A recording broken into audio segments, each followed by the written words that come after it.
ભાઈ મેં મારા સમાજને અંધશ્રદ્ધામાંથી નીકળવાનું કીધું, એમાં બીજાને ઊંઘ નથી આવતી, અને ઊંઘ એટલા માટે નથી આવતી કે સૌથી મોટો ગ્રાહક જે કસ્ટમર કહેવાય ને, આવક વાળો સમાજ આ છે.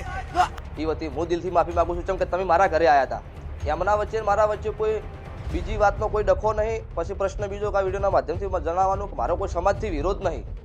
હરેક સમાજ મારા અહીંયા આવો છો, વિશ્વ અને શ્રદ્ધાથી કોમ થાય છે. પ્રશ્ન બીજો કે આ મીડિયાના માધ્યમથી જણાવું છું કે કોઈ જગ્યાએ અરવિંદ ભુવે ખોટું કર્યું હોય, કોઈના 50,000 લાખ રૂપિયા લઈને ગળું કાપી નાખ્યું હોય, એવું કોઈનું ખોટું કર્યું હોય તો એક બે પુરાવા મને આપજો. આપણે કાયદેસર આ વિડીયોના માધ્યમથી બંધ કરી દેવું. આપણે કોઈ ડફોળ બનાવવાના ધંધા આપણે માર્કેટમાં કર્યા નહીં, કરવા નહીં. નમસ્કાર દર્શક મિત્રો, મહામંથન મંતવ્ય ન્યૂઝમાં આપનું સ્વાગત છે. આજથી થોડાક દિવસ પહેલા બનાસકાંઠાના સાંસદ જ્ઞાનીબેન ઠાકોરે જાહેર મંચ પરથી ભુવાઓના ચુંગાલમાં આવું નહીં, સમાજે જાગૃત થવાની જરૂરિયાત છે. આ ભુવા જેવા લોકો છે માત્ર પૈસા પડાવતા હોય ત્યાં સુધીના આરોપો તેમણે કર્યા હતા. ત્યારે લોકોએ સારવાર કરાવી હોય તો ડૉક્ટર પાસે જવું કે આવી તાંત્રિક વિધિમાં પડવું નહીં, ત્યાં સુધીના ગંભીર આરોપો જાહેર મંચ પરથી લગાવ્યા હતા. ત્યારબાદ પાટણ જિલ્લાના મુન્ના ગામના જે અરવિંદ ભુવાજી નામના વ્યક્તિ છે તેમના દ્વારા વળતો પ્રહાર કરવામાં આવ્યો હતો. સાંસદ જ્ઞાનીબેન ઠાકોરને તેમણે ખુલ્લી ચેલેન્જ પડકારી હતી ને કેટલીક બાબતોને લઈને સવાલ કર્યા હતા. જે બાદ ઘટના ચર્ચામાં બની હતી. થોડાક દિવસ પહેલા મુન્ના ગામમાં જે અરવિંદ ભુવાજી છે તેમના ઘરે ઠાકોર સેનાના લોકો દ્વારા દરોડા પાડવામાં આવ્યા હતા અને કેટલાક સણસણતા સવાલો પણ કરવામાં આવ્યા હતા. ત્યારે આ બાબતે ભુવાજી ઉપર આરોપ પણ લાગ્યા હતા કે જ્યારે ઠાકોર સેનાના જે આગેવાન છે તેઓ કહી રહ્યા હતા કે તેમણે સવાલો કર્યા ત્યારે ભુવાજીએ તેમના સમર્થકોને ઉશ્કેર્યા, તેમના વિરુદ્ધ માહોલ બગાડવાનો પ્રયાસ કર્યો. અને આ ઘટના બાદ આક્ષેપ પ્રતિ આક્ષેપનો દોર પણ જોવા મળ્યો. ત્યારે ભુવાજીનું વધુ એક નિવેદન સામે આવ્યું છે. શું કહી રહ્યા છે આ અરવિંદ ભુવા, તેમને સાંભળો. અરવિંદ ભુવાજી, તાલુકો સરસ્વતી, જિલ્લો પાટણ, મુના ગામ. જે કોઈ કાલે વાત થઈ, આમાં વાત એવી છે હકીકતમાં કે જ્યારે એ લોકો આવ્યા ત્યારે હું ખાટલામાં સૂતો હતો. એ લોકો મારી જોડે આવ્યા એટલે મેં બે છોકરા હતા એમને કીધું કે અમને ખુરશી આલો, ચા પાણી કરાવો. પછી એમને મને અમુક પ્રશ્ન પૂછ્યા, બરોબર. એટલે મેં એ પ્રશ્નના જવાબ પણ એમને આપેલા છે. પછી અમુક પબ્લિક એવી આવી હતી કે ભાઈ અમારી કોઈ શ્રદ્ધાના વિશ્વાય અમારી તકલીફ માતાજીની મટે છે અને અમે શ્રદ્ધા વિશ્વાય આવીએ છીએ. એટલે એમને અમુક પૂછ્યું કે ભાઈ તમારું આઈડી કાર્ડ અમને બતાવો. એટલે એમને કીધું કે ભાઈ અમારું આઈડી કાર્ડ નથી.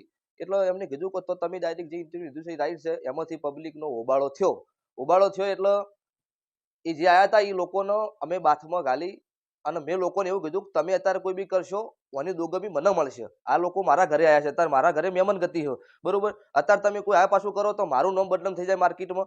એટલે અત્યારે કોઈ વસ્તુ તમે કોઈ ચર્ચા કરશો નહીં. અમે હરુપાના પબ્લિક વધારે હતી, રવિવારનો દિવસ હતો એટલે એમને અમે બેહાડી અને પકડીને અંદર આ રૂમમાં લાયા. આ રૂમમાં અહીંયા બેહાડ્યા. મેં કોઈ સુખ શાંતિ અહીંયા બેહો, તમારે ચર્ચા કરવી હતી તો મને સુખ શાંતિ પર્સનલી રીતે પૂછવું હતું કે ભાઈ અમે આ પૂછતો તમને પૂછવા આવ્યા છીએ તો આપણે અંદર રૂમમાં જઈને તમને પૂછી ગોત ને તમને હું જવાબ આપો. તમે પબ્લિક વચ્ચે પૂછ્યું, પબ્લિકે ઉબાળો કર્યો, એમાં કોઈ દોષ નથી મારો, બરોબર. અને એ ભાઈ એમનાથી પછી રાતે અમે મોડા ઉધી હતા, મળ્યા અમને. પછી અમારી બાજુથી જે એમના સમાજના હગાવાલા આયા અહીંયા, બરોબર. એમને એવું કીધું કે જો ભાઈ મારા ઘરે ઉબાળો થયો હો, બરોબર. એ વતી હું દિલથી માફી માંગુ છું, કેમ કે તમે મારા ઘરે આવ્યા હતા. એમના વચ્ચે મારા વચ્ચે કોઈ બીજી વાતનો કોઈ ડખો નહીં. પછી પ્રશ્ન બીજો કે આ વિડીયોના માધ્યમથી જણાવવાનું કે મારો કોઈ સમાજથી વિરોધ નહીં. હરેક સમાજ મારા અહીંયા આવો છો, વિશ્વ અને શ્રદ્ધાથી કોમ થાય છે.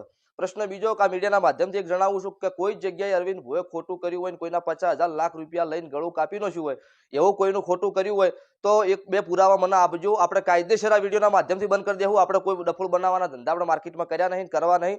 અને જે કોઈ વાતનું રાતે અમે સમાધાન કરેલું છે.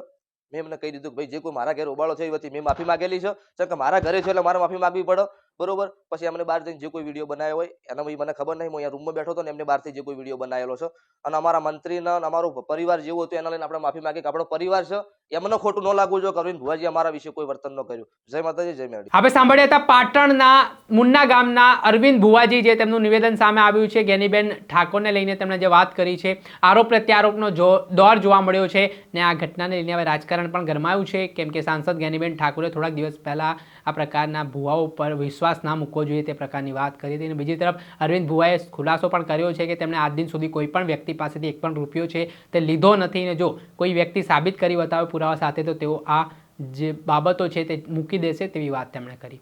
દર્શક મિત્રો, આવા જ નવા વિડીયો સાથે આપણે માહિતગાર કરતા રહીશું, એટલે મહામંથન મંતવ્ય ન્યૂઝ જોતા રહો.